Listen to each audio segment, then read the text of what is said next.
You stopped caring, but not in the way people think. It wasn't sudden rage or emotional collapse. It was quiet, surgical. The people who once drained you now receive nothing. No explanations, no reactions, no access. You have become cold, distant, unreachable, and the strangest part is this: you feel no guilt. What most people call avoidance, Jung recognized as something far more serious. A necessary withdrawal into the self, the first unmistakable sign that a deep psychological transformation has begun. This is not modern avoidant attachment theory. This is not fear of intimacy. This is the moment an empath stops leaking consciousness into everyone else and finally turns inward to protect it. And when that happens, nothing ever goes back to the way it was.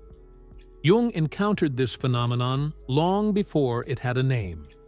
In 1917, at his Zurich clinic, a patient arrived who appeared to be falling apart socially.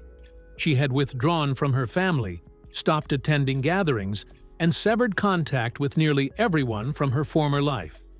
Other clinicians labeled it pathology, depression, social anxiety, even schizoid traits. But Jung saw something they missed entirely. He was not looking at collapse. He was witnessing conservation. For 32 years, this woman had functioned as an emotional shock absorber. An alcoholic father who never healed. A mother who offloaded rage instead of responsibility. Relationships built on her capacity to endure rather than be loved. Friendships that existed only when she was useful. She absorbed everything, explained everything, forgave everything.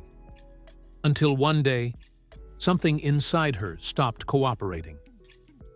Jung documented this shift as what he later called the clarity event. Not a breakdown, not hysteria. A moment when accumulated betrayal finally outweighed the empath's compulsion to see the good in people. And what followed unsettled everyone around her.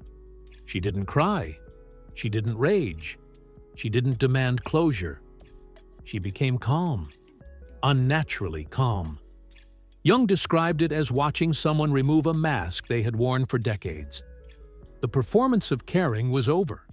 She stopped justifying herself, stopped defending her perceptions, stopped trying to translate consciousness to people invested in remaining unconscious.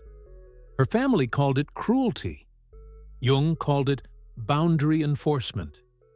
And what made the case remarkable was not the withdrawal itself, but its precision. She did not become cold to the world.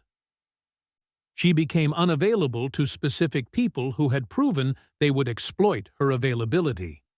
A husband who betrayed her while she carried his shame.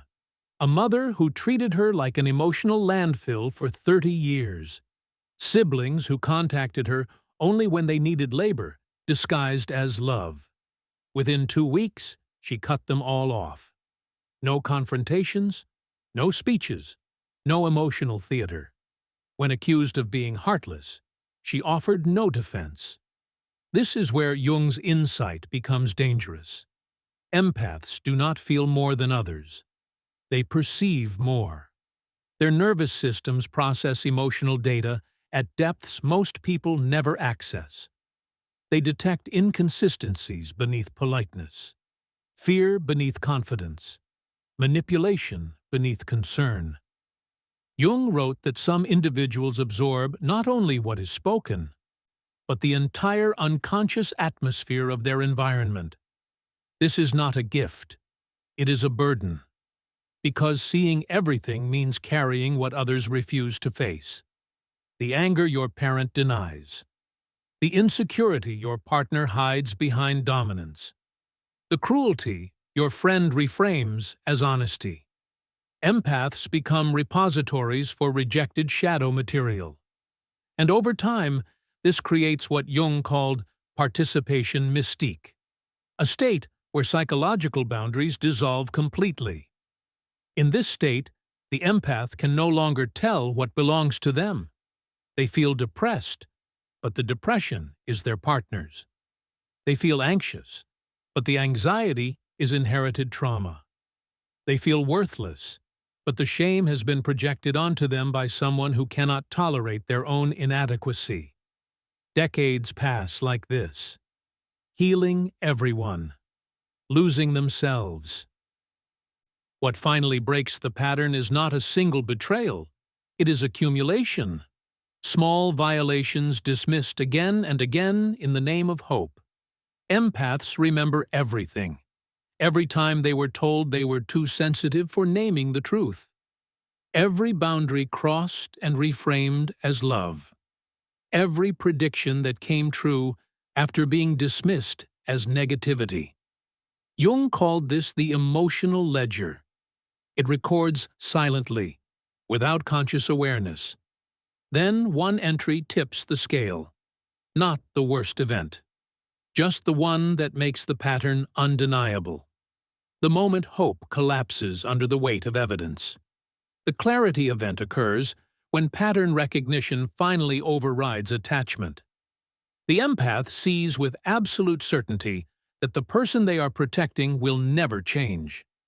That the system they stabilize is structurally toxic. At that moment, something dies. Not empathy itself. The willingness to extend it to those who weaponize it. Jung observed that after this point, the empath stops absorbing, stops explaining, stops defending their reality against projection. From the outside, it looks like avoidance. But this is not fear. This is strategy. This is psychic energy being reclaimed. This is shadow integration. And this is what terrifies those who benefited from the old version of you. Because the change is permanent. The empath who integrates their shadow does not relapse into people-pleasing. They do not apologize for boundaries. They do not question their perceptions anymore. They accept the part of themselves that was forbidden. The capacity to be cold.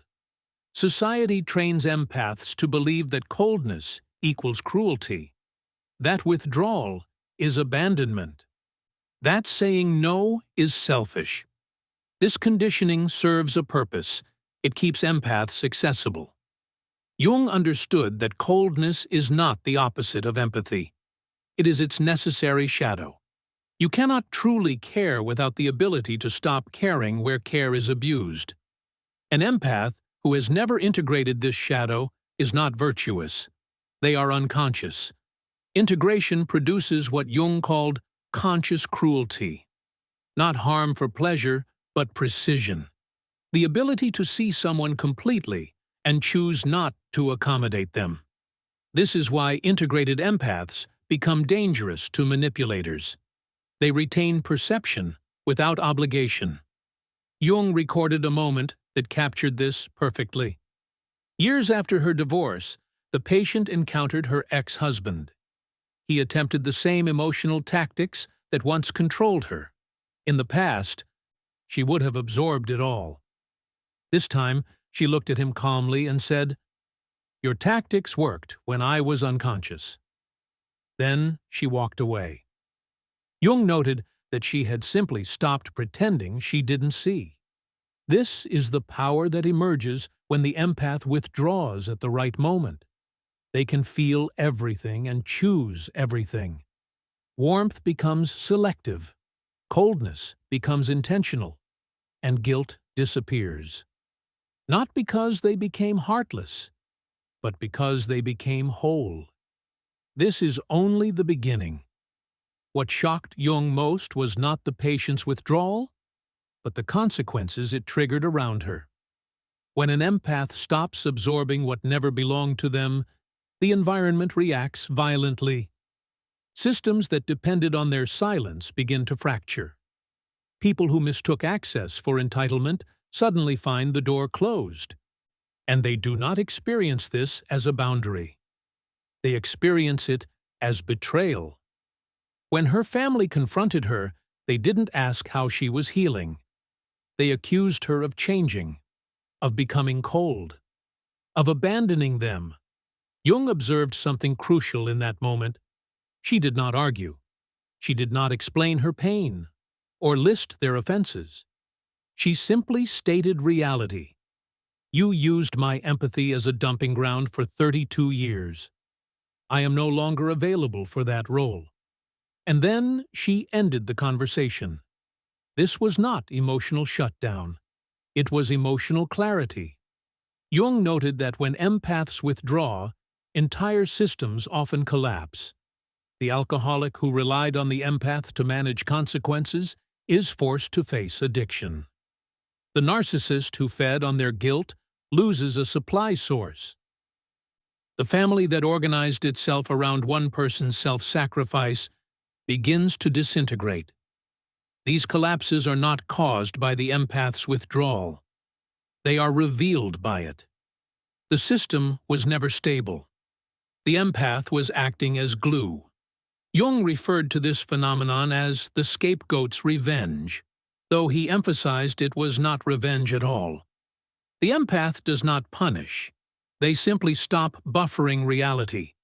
And when buffering stops, consequences return to their rightful owners. This is why the withdrawal phase feels so threatening to others. It removes the illusion that everything was functioning. When the empath leaves, dysfunction has nowhere left to hide. Rage surfaces. Blame intensifies. Accusations escalate. Jung documented that almost every integrated empath is labeled selfish at this stage. Cold, unloving, unrecognizable. But internally, something entirely different is happening. The empath is not just avoiding people. They are decontaminating their psyche. Years of absorbed emotions leave residue. Jung compared it to a sponge saturated with toxic water. You cannot cleanse it while it remains submerged in the same poison. Solitude becomes the clean water. During this phase, many empaths experience what Jung called the great exhaustion. The body demands rest. Sleep deepens. Stimulation becomes intolerable. Social interaction feels overwhelming. This is often misdiagnosed as depression. But Jung was clear. This is recovery. The nervous system is recalibrating after decades of hypervigilance. Withdrawal is not optional at this stage. You cannot learn boundaries while remaining in environments that punish you for having them. The empath must extract completely. No contact, no explanations, no attempts to educate those invested in misunderstanding. This silence is not avoidance, it is construction. The psyche is building structure for the first time. Jung believed this was the most misunderstood phase of individuation. Outsiders see isolation. Inside, differentiation is occurring. The empath begins to recognize what emotions belong to them and what never did. Depression lifts when projected. Shame is returned. Anxiety softens when inherited fear is released. Identity begins to form where contamination once lived. Only after this internal separation is established does the next phase become possible. Jung called it the conscious return. The empath does not stay withdrawn forever. They return, but altered. They no longer merge. They engage. They are no longer porous. They are permeable. This distinction is everything. Before, everything flowed in automatically. After integration, nothing enters without consent. The empath learns to create internal containers, psychological spaces where another person's pain can be acknowledged without being absorbed. Compassion becomes a choice, not a reflex. Jung referred to these individuals as integrated empaths. They retain extraordinary perception, but it is no longer weaponized against them. They can still read people completely, sense wounds, detect manipulation before it fully forms. But they are not compelled to heal, forgive, or endure dysfunction. This creates a disturbing experience for those who knew the old version. The person who once absorbed everything now deflects it. The one who explained endlessly now offers silence. The one who begged to be understood now does not care if they are misunderstood. For manipulators, this is psychological death. You cannot guilt someone who does not feel guilt. You cannot gaslight someone who trusts their perceptions absolutely. You cannot control someone who sees the game before the first move is played. Jung observed that many pre-transformation relationships dissolve naturally at this point, not because the empath cuts people off, but because unconscious individuals cannot tolerate the mirror. An integrated empath reflects shadow with terrifying clarity. Their presence exposes what others work desperately to avoid. Most people will break the mirror rather than look into it. But something else happens as well. The empath begins attracting entirely different people. Individuals who have done their own inner work. People capable of reciprocal depth. Those who do not confuse empathy with access. Jung believed this was the empath's true function. Not to heal everyone, but to find the few who can meet them consciously. The many who rejected you were never your people. They were the terrain you had to cross to reach them. As Jung continued documenting these cases, he realized the transformation was larger than personal healing. This was consciousness evolution in real time. He wrote that the individual is the carrier of the living spirit, the agent through which society changes. Integrated empaths model something rare: sensitivity without martyrdom, depth without self-erasure. Jung's patient became one of his most complete case studies. After 3 years of individuation work, she rebuilt her life. A career where perception was valued instead of exploited. Relationships grounded in reciprocity rather than need. Most importantly, she no longer experienced sensitivity as a curse. It became a tool. In their final session, she told Jung that becoming avoidant saved her life. Not because she enjoyed being cold, but because coldness taught her she could survive without approval. That realization dismantled fear. Jung noted that she remained selectively avoidant for the rest of her life. Not with everyone. Only with those who demonstrated they would exploit her empathy. She developed what Jung called discernment, the ability to distinguish between those who deserved her depth and those who would weaponize it. This discernment is the integrated empath's true power. They can feel everything and choose everything. Warmth is earned. Distance is deliberate. And guilt no longer governs behavior. But Jung also issued a warning. This path is narrow. Some empaths overcorrect. They confuse necessary withdrawal with permanent isolation. They armor themselves so completely that connection becomes impossible. They turn perception into punishment. Jung called this the hermit's trap, the illusion of transcendence masking unresolved pain. True integration requires balance. The empath must remain open without being porous, boundaried without becoming numb, sensitive without being consumed. This tension between opposites is psychological mastery, and Jung believed it was one of the hardest achievements of human development. Most people live at extremes, either endlessly open and perpetually wounded, or closed off and emotionally dead. The integrated empath learns to move between states consciously, to open when it nourishes, to close when it protects, to engage without disappearing. Jung's final insight was this: the avoidant phase is not a personality type. It is a developmental stage. You do not live there forever. You pass through it. On the other side is something more complete than either openness or withdrawal. The empath who integrates their shadow does not avoid relationships. They avoid toxic ones. They do not fear intimacy. They fear intimacy with those who refuse self-awareness. They do not struggle with trust. They trust their perception of who deserves it. To those accustomed to unlimited access, this looks like coldness. In reality, it is conscious engagement, strategic intimacy, love with teeth. And this is where the transformation becomes irreversible. Jung spent the later years of his work observing what happened after this point, when the empath no longer collapsed, no longer leaked, no longer explained. What fascinated him was that these individuals were no longer reactive. They were no longer driven by the need to be understood, accepted, or forgiven. They had crossed a psychological threshold most people never reach. They had stopped negotiating with their own intuition. The integrated empath does not argue with red flags. They do not rationalize disrespect. They do not wait for proof that has already been delivered 100 times.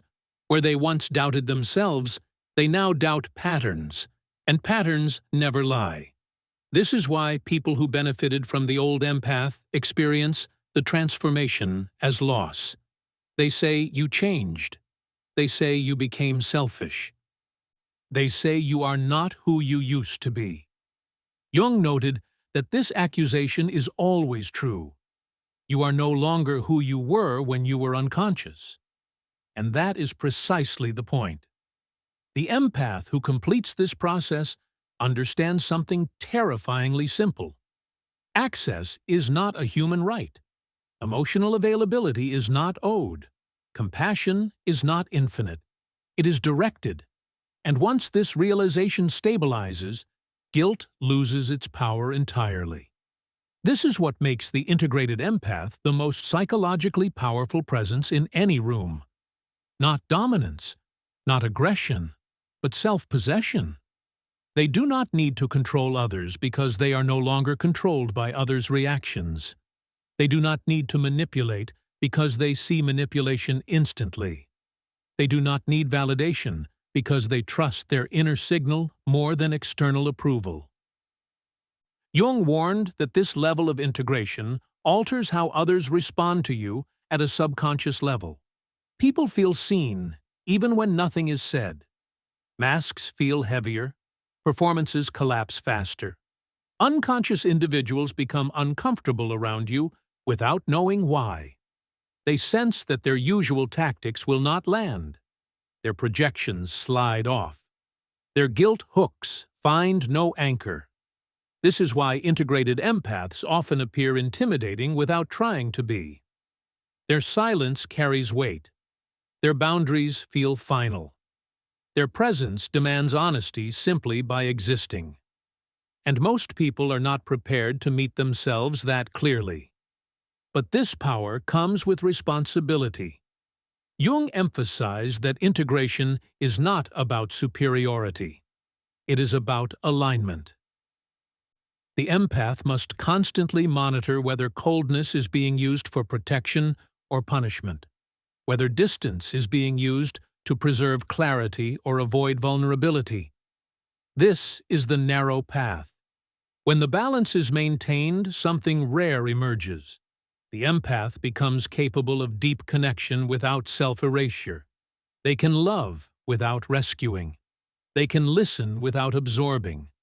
They can support without sacrificing themselves. They can walk away without hatred. This is where empathy becomes refined rather than raw. No longer indiscriminate, no longer compulsive. It becomes intentional, surgical, precise. The empath chooses when to be open and when to be closed, and because the choice is conscious, it does not fracture the psyche. Jung believed this capacity represented the future of psychological development. Individuals who could hold opposites without splitting, softness and strength, warmth and distance, compassion and refusal, people who were not enslaved by either their sensitivity or their defenses. He wrote that most human suffering comes from identification with one pole, either endless openness that invites violation or rigid closure that prevents connection. The integrated empath lives in motion between these poles. They adapt without losing themselves. This is why the avoidant phase must be understood correctly. It is not regression. It is incubation, a chrysalis stage where the psyche restructures itself. What emerges is not a colder person, but a clearer one. Someone who can feel everything without being destroyed by feeling. Someone who can see everything without becoming bitter about seeing. Jung was explicit about one thing. Empaths are not meant to be emotional infrastructure for broken systems. They are not born to stabilize dysfunction. They are not obligated to forgive repeated harm. Their sensitivity is not a flaw. It is an advanced perceptual system. But any advanced system requires calibration. Without integration, empathy becomes self-harm. With integration, it becomes discernment. This is why becoming avoidant often feels like betrayal to others, but liberation to the self. You are no longer participating in dynamics that require your suffering to function. You are no longer negotiating your worth. You are no longer explaining truths to people invested in misunderstanding them. And this is why the accusation of coldness no longer lands. Because you know the truth. You did not become cold. You became selective. You did not stop caring. You stopped caring blindly. You did not abandon love. You removed it from places where it was being used against you. Jung documented that those who complete this process often experience a profound internal quiet for the first time in their lives. The noise of others' emotions fades. The constant background tension dissolves. Decisions become simpler. Relationships become clearer. Energy returns. And with that energy comes choice. You can choose solitude without loneliness, connection without entanglement, compassion without collapse. You can walk into a room, sense everything, and remain intact. You can engage deeply and leave cleanly. You can be present without being consumed. This is not emotional detachment, it is emotional sovereignty. Jung believed that individuals who reached this state served a collective function, whether they intended to or not. They demonstrate what healthy boundaries look like in cultures addicted to self-sacrifice. They model a form of empathy that does not require martyrdom. They show others that sensitivity and strength are not opposites, and perhaps most importantly, they give permission. Permission for other empaths to stop apologizing for their limits. Permission to trust their perceptions. Permission to walk away without guilt. If you recognize yourself in this transformation, Jung would say this: you are not broken. You are not damaged.